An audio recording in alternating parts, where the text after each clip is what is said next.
Ya baik, masih bersama saya Nisa Sayuta dalam Kompas Pekalongan. Beralih ke berita lain saudara, di masa pandemi COVID-19, ratusan ibu rumah tangga di Kabupaten Pekalongan melakukan KB massal. Mereka menunda kehamilan dengan alasan kesehatan. Ratusan ibu-ibu ini mengantri di salah satu gedung di Rumah Sakit Ibu dan Anak, Aisyah Pegajangan, Kabupaten Pekalongan. Mereka hendak mengikuti program Baksos KB gratis yang diselenggarakan tepat di Hari Keluarga Nasional. Kegiatan ini digelar oleh Aisyah bekerjasama dengan Dinas Pemberdayaan Perempuan dan Perlindungan Anak dan Pengendalian Penduduk dan Keluarga Berencana Kabupaten Pekalongan. Layanan yang diberikan berupa KB suntik, kondom, pil, spiral, dan implan. Semuanya tidak dipungut biaya. Baksos ini cukup diminati oleh para ibu muda yang ingin mengatur kehamilannya di tengah pandemi COVID-19.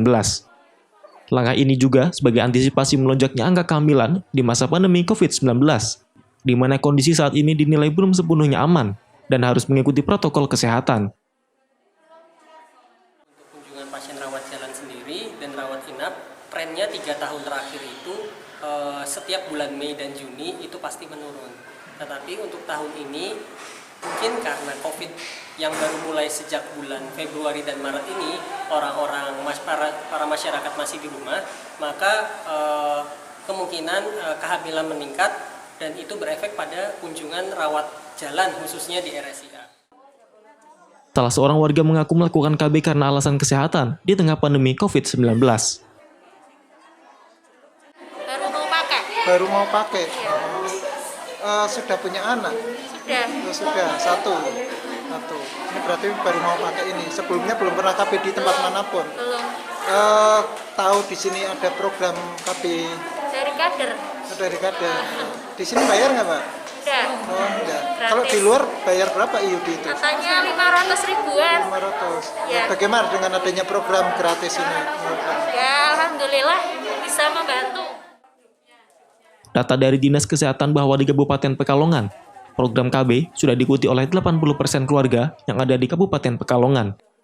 Hingga saat ini pemerintah terus melakukan edukasi agar masyarakat sadar akan pentingnya mengikuti program keluarga berencana. Ari Himawan, Kompas TV, Pekalongan. Di Semarang, masa pandemi justru diwarnai dengan banyaknya wanita yang menggugat cerai suaminya. Pengadilan Agama Kota Semarang mencatat ada 1.586 pemohon cerai dalam bulan Januari hingga Juni. Selain faktor orang ketiga, faktor ekonomi menjadi pemicu meningkatnya kasus cerai tersebut.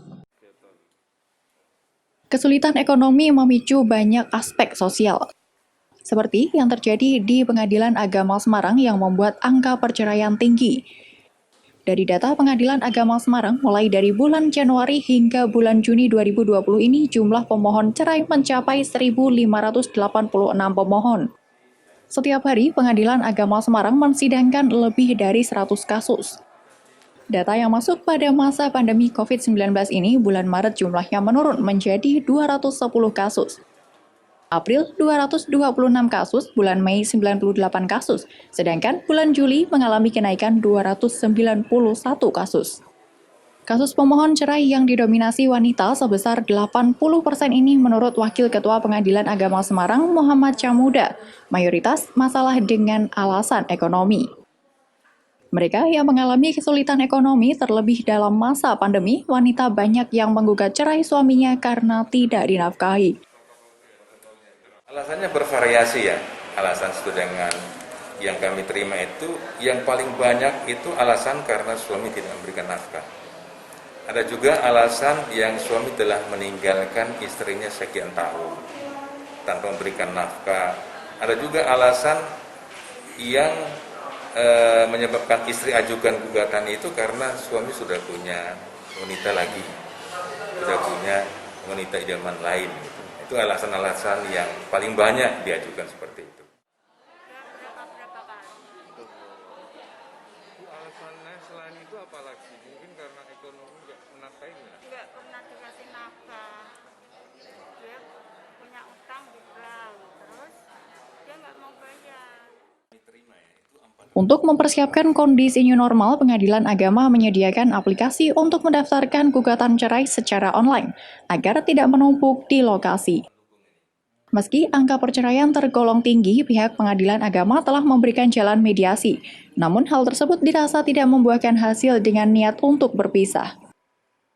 Heri Widodo, Kompas TV, Semarang. Berantas penyakit masyarakat terutama perjudian, Polda Jateng berhasil mengamankan 15 pelaku perjudian. Dari tangan pelaku, petugas berhasil menyita uang 20 juta rupiah dan kupon judi toto gelap. 15 pelaku perjudian toto gelap berhasil diamankan jajaran Direktorat Kriminal Umum Polda Jateng. 15 pelaku yang diamankan dari berbagai daerah Jawa Tengah tersebut didapati melakukan perjudian toto gelap sejak 1 tahun dengan omset sekitar puluhan juta rupiah. Dalam penanganan judi toto gelap ini, Direktorat Kriminal Umum Polda Jawa Tengah akan berkomitmen untuk melakukan pemberantasan di seluruh wilayah Polda Jawa Tengah. Selain judi toto gelap, Direktorat Kriminal Umum Polda Jateng juga akan melakukan upaya penangkapan pada judi online yang semakin marak. Kemudian, jadi begini, untuk perjudian legal itu kan pasti harus melalui badan-badan yang di lapangan. Sementara ini di lapangan, nanti dari keterangan yang bersangkutan, baru kita akan kembangkan. 15 pelaku perjudian yang diamankan Polda Jateng akan dikenai jeratan pasal 303 KUHP dengan ancaman hukuman 5 tahun penjara. Heri Widodo, Kompas TV, Semarang. Menikmati white tea teh asli dari pucuk daun. Tunggu setelah jeda berikut ini.